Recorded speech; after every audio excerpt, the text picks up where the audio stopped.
I found myself one day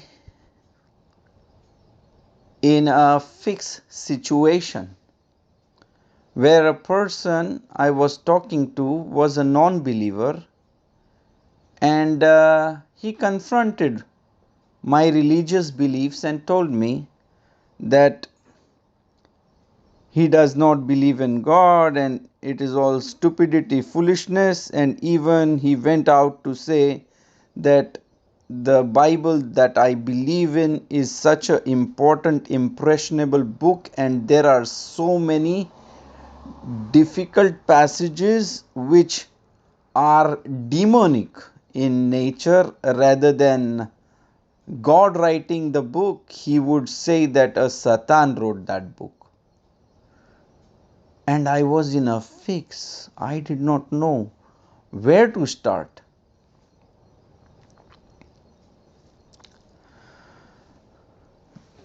But at such times, extra strength is always needed.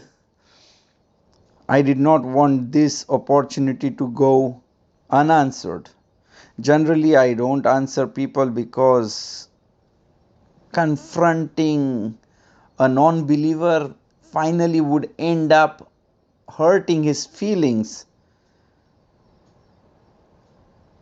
So I first asked him, I said, you have to give me time to explain because it is based on my life experience and you are expecting me to tell you in a moment. So you have to be ready. And believe me, he did not stand till the end of my speech.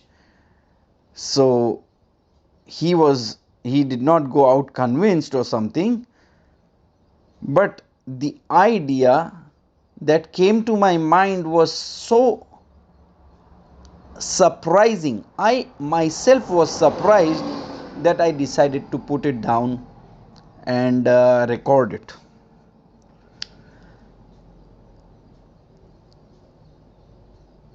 So the idea was like follows.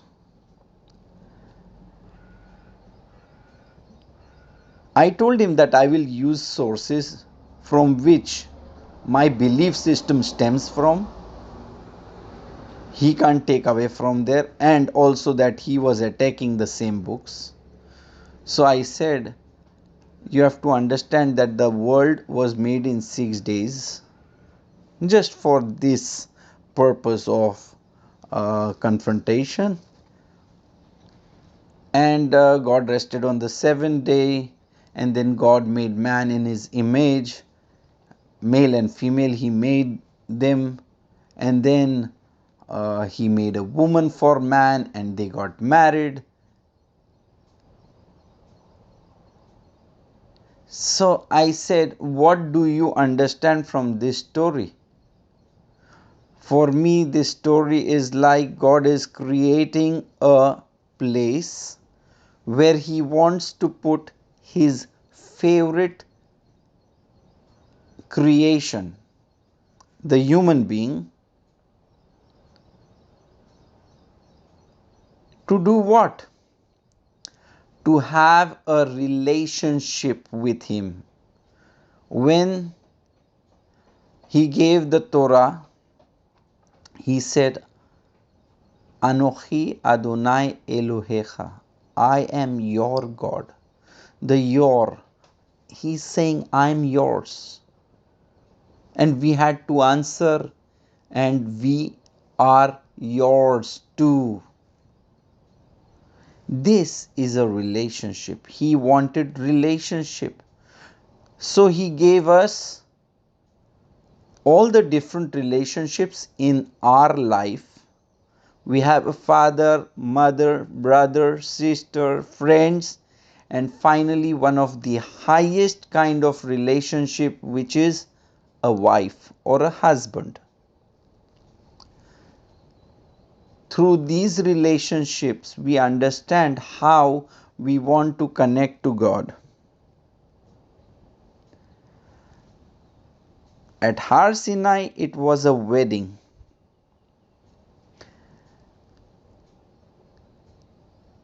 Now, This is the relationship that I share with God. When you reject God, you don't like Him. You are saying you don't like Him because you can't feel Him, touch Him, see Him, experience Him. He says, Ehyeh Asher Ehyeh, that's what His name is. I am what I am. He says that He is what He is. You know, I can't say that about myself because I am just a picture in the retina of your eyes. When you touch me, I am the feeling that is in your brain. So the reality in your world, it is only you. The rest of the world is just a picture and sensations that you feel inside your brain. So in your world, there is only you, which you know for sure is truth. The day, right now, the time, that is the truth. The space where you are standing, that is the truth. And God was supposed to be the second truth in your life, but you reject Him. So your world is you alone. It's such a selfish thing to do. And then you can't come to God and say, how do you dare to do this and that? Because you don't have a relationship with Him. How can you talk to Him if you don't want Him in your life? He tries to be away from your life. And then you have created your world, and your world is a sad experience. And you come back to me and say that it seems that the book written by God is satanic because your life is without God. If you asked Him to be out of the space, He keeps the distance. He is allowing you to manage your world, and you are not satisfied with your world. Who do you complain to? I go back to Him. As a wife or a husband, as a friend, a father, a mother, and a son, I go back to Him and I say, this is what I like and this is what I don't like. I care for my world. Start caring for yours.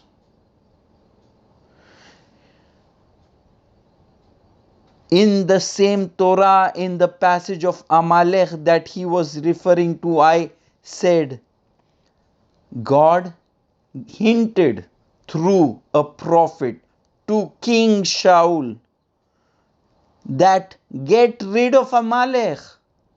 He is a dangerous person. But Shaul decided otherwise. He decided to act human. He spared the king. And what happened? Haman came from this king who planned to massacre Jewish people. This is what happens when you are not paying attention and you are trying to manage your world on your own.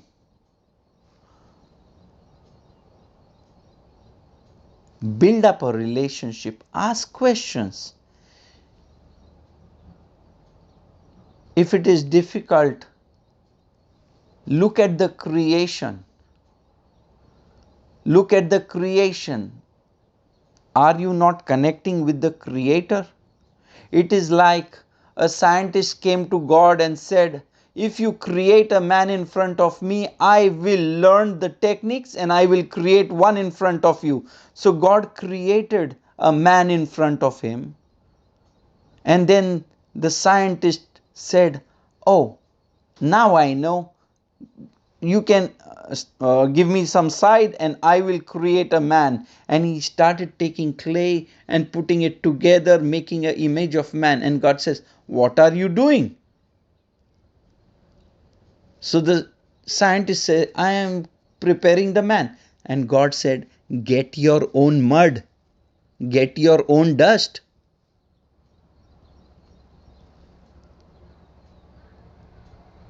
Finally, I would want to have said this to him, that sometimes we complain to our Creator,